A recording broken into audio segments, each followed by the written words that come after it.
Hello everyone, it's Leon here and Dave, who has reviewed God of War, and you gave it 8 out of 10. So set it up a little here. What is this new God of War? Because it's not new. What is this old God of War about? Yeah, well, Ascension essentially acts as a prequel to all the past God of War titles. So it basically takes place just after Kratos has pledged a blood oath to the previous God of War, Ares.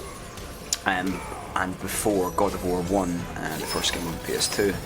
And basically the main narrative thrust this time is Kratos has sold his soul to Ares to help him defeat his enemies in battle, but subsequently he breaks that oath, which means he gets 3 horrible women chasing him called the Furies. I say women, they're actually immortal kind of demon beasties who make sure that Oathbreakers suffer get their torment for all eternity. So that kind of sets up the kind of thrust of the story. How does it change anything? Because a lot of what we're seeing here so far is, looks very familiar. Gorgon's eyes. We've seen the Chimera before. Yeah, I mean it's very, on the mechanical level, it's very similar to God of War 3. There are subtle tweaks to combat. The biggest one comes with a new weapon called Orion's Whip, which essentially lets you pull in enemies from like mid to quite long distance, which makes Kratos, a more lethal kind of distance fighter than he ever has been in the past. So in the old games, certainly up until God of War 3, if you really wanted to like grapple an enemy with circle, you had to really get in up close and personal. But now with the whip, you can like pull them from halfway across the screen. So it's a really useful addition to the arsenal. It makes chain together massive combos much easier than it was in the past. What about the skeletons? We just saw the snake-like thing there. This is the Hecatonchires. The Hecatonchires, who's the original Oathbreaker. Yeah, I mean that's a pretty impressive kind of thing to see there. Yeah, the scale was certainly very, very impressive. It's what you'd expect from a. It's what the series is known for. Yeah, Sony Santa Monica's caliber. So it starts off very impressively as you're kind of like in I think it's the Prison of the Damned, and that's where you fight the Hecatonchires. And later in the game, you spend a good 2 or 3 hours like scaling this preposterously sized statue of Apollo that I think I said in the review it makes the Colossus of Rhodes in God of War 2 look like a brassed off garden gnome you might buy in home base. It's so big.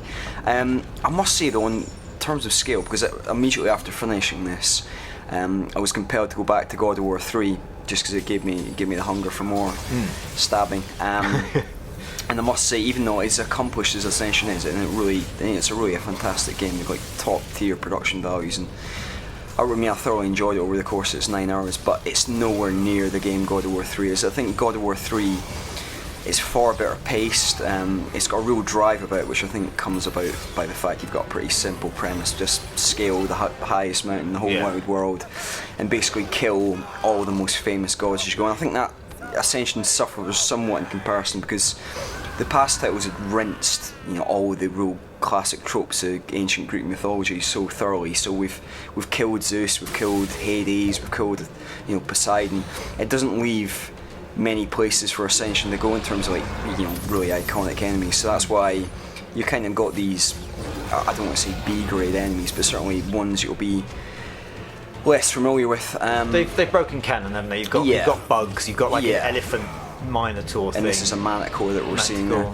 I must say, this is this is kind of like a mini boss battle, which is, this particular fight is really good. It's a new mechanic where they pop up and make a nuisance of themselves, so you get to know them before. And it also gives them a chance to show off these kind of new mini games. This is less reliant on traditional QTEs in the past games have been. So it's more about kind of stick-based timing flourishes at the end when the enemy's close to death, and you get some utterly horrendous money shots. You get the Juggernaut elephant dude. You basically cleave their skulls open, and you only see a horrible shot of their brain. And Gorgons, you hack basically clean through their chests.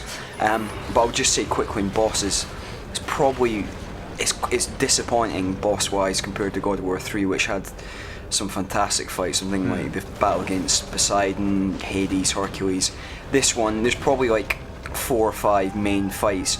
Hecatonchires at the start is very good, but then it kind of, the scale of the boss fights feels oddly low key, and there's a couple of fights in the middle that kind of suffer from some frustrating camera issues. As I said in the review, after you've kind of gutted the Lord of the Underworld, stabbing a dude with a little fetus growing out of his stomach is a bit of a letdown comparison. But it's kind of across the series has to bear it, isn't it? Where it's always about being bigger and more gory and more scale and more and more and more. There's going to be a point, I guess, at which you've done as much as you can. Yeah, I mean, God of War 3 is so comprehensive in its scale and what you can really do with this mythology. It was always going to be a hard act to follow. Also, it feels to me, like even though the multiplayer was like developed by a separate part of Santa Monica, it does feel like almost like their attentions have been somewhat divided. Where God of War 3, you obviously had the end of a trilogy, so it was, the entire show was complete focus on this game. Here you wonder whether the multiplayer has just been somewhat of a distraction, and possibly what Sony Santa Monica are doing next on PS4. So it feels like, excellent as it is, it's not quite had their full undivided attention. Yeah, I mean, one of the things they were talking about was showing a more human side of Kratos. I'm seeing the general kind of killy side of Kratos. Yeah. Does it feel like they've expanded on the character? Yeah, somewhat. They do it in a kind of cheaty manner, because the softer side you see mainly comes through, slight spoiler, hallucinations when he's being tortured by the Fury. So you see hallucinations of him and his wife and him and his kid. I think you've seen that in the trailers. But he actually does, kind of gain some allies throughout the game, and so he doesn't kill everyone. No, there are a couple of moments of him showing a somewhat tender side. I say tender, he doesn't immediately stab whoever he's talking to. Because that was one of the issues I had with the last game, was that he was horrible to everyone, and it was really hard to sort of like him, because anyone said so much as hello to him. You're stabbed.